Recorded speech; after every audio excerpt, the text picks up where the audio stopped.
Stacy. Welcome to the kitchen of my old Kentucky home. Today, we're going to be cooking up the end of summer bounty, and Jessica is going to pair it with a cocktail that's fit for a crowd. Let's make some succotash and a fizzy bourbon punch. For our succotash, we will need 3 cups of cherry tomatoes, 4 ears of corn, 1 cup of chopped onion, 2 cups of lima beans, 2 tablespoons each of butter, bacon grease, and 1 pound of bacon. Okay, the first thing for our succotash, we'll need a cast iron skillet. You don't have to have one, but it certainly makes it a very authentic Southern Kentucky version. I've got the bacon grease and the butter that's warming up here, has melted, and I'm gonna add 1 cup of the chopped onion. We're just gonna saute this till it gets translucent.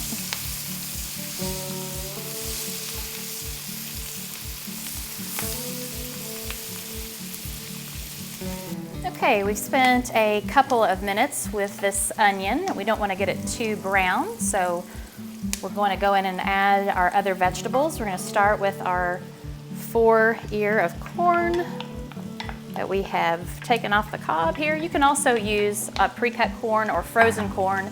I really don't recommend doing canned corn though. It's just really not quite the point of the end of summer bounty. You won't get that fresh summer taste if you use it out of a can, at least I don't think. I'm just gonna stir in these limas in. You can use flash frozen lima beans, but again, like the corn, it's not as good if they're not fresh out of the garden or from your local farmer's market. Okay, we're just gonna stir this around and let this saute up, probably about 10 minutes. I'm gonna add a cover to this, and we're gonna go chop the cherry tomatoes while this cooks down.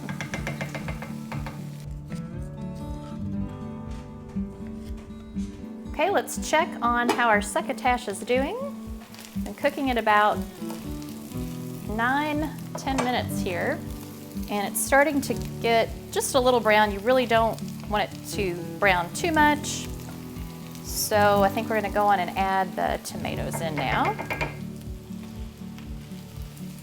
Just gonna give those a good stir, and I forgot to mention in the recipe part, although this is so basic, right? You wanna season it, so we're gonna give it some fresh cracked pepper and some sea salt. All of which, of course, is to your own personal taste. All right, we're gonna put the lid back on this and cook this for another, let's say 3 or 4 minutes. So we've taken this off the skillet after about 3 more minutes of cooking with the tomatoes and plated it. And the last step is crumbling up some bacon to put on top, if that's your preference. I've cooked a whole pound because here in Kentucky we never cook less than a pound of bacon. We're not going to use all that on this dish, but someone will eat it. Now, speaking of bacon, if you had guests that were coming that you knew were vegetarian, you would not have to use the bacon at all. Just omit the bacon grease and double down on that butter when sauteing the succotash. So speaking of guests, Jessica is mixing up a drink today that's fit for a crowd. Let's go get a fizzy bourbon punch. Since Stacy made a summer succotash that's great to feed a party of people, we're gonna do another crowd pleaser. It's a fizzy bourbon punch. And a punch is always great for a party because you batch it all up, it's ready to go, and then you don't have to worry about bartending all night. So we're gonna use ginger liqueur, bourbon, of course, champagne, pomegranate soda, and then we've just got some limes for a garnish. All right, so we're gonna use, we've got 12 ounces of this pomegranate liqueur or pomegranate soda.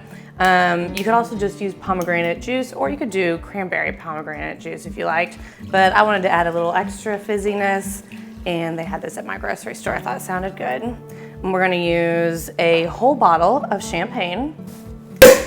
All right, it's the most festive sound.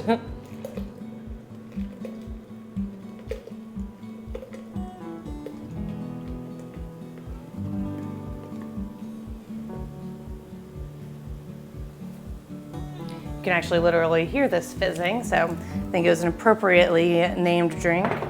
We're gonna go for a cup of bourbon. I've seen some recipes and for punches that go a little stronger, but if you start with a cup, people can always add more if they're so inclined.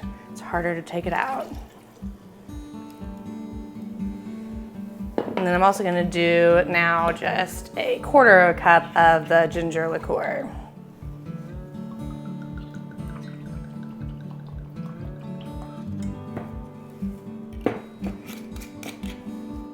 I think this is gonna be a really great, bright and refreshing, kind of colorful cocktail to accompany the succotash too. So I'm just gonna give this a stir. If you'd made something like an ice ring, you go ahead and put that in there so that it doesn't melt too quickly and you don't water down your cocktail. But since I didn't do that, I'm just gonna use some large cubes in our punch cups here.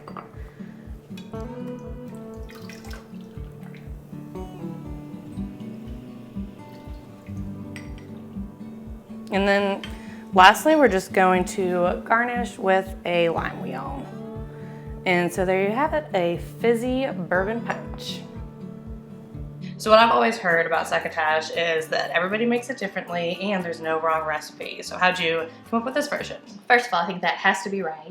And this is a combination of a lot of things. You know, it's a dish we've all had, you know, for years. Kind of a riff on the fried corn that my grandmothers would make with the bacon and the tomatoes and then adding lima beans. But I also, you know, I've been collecting Kentucky cookbooks. Oh, yeah. One of my favorites is one of the oldest that I have. It was written in 1904. Wow. Right? Yeah. And it had a good succotash recipe. It wasn't quite this, just like kind of an adaptation. But it amazed me how, you know, it was written in 1904 and it was written about a lot of the African American cooks that were, you know, really the basis of our Southern culinary heritage.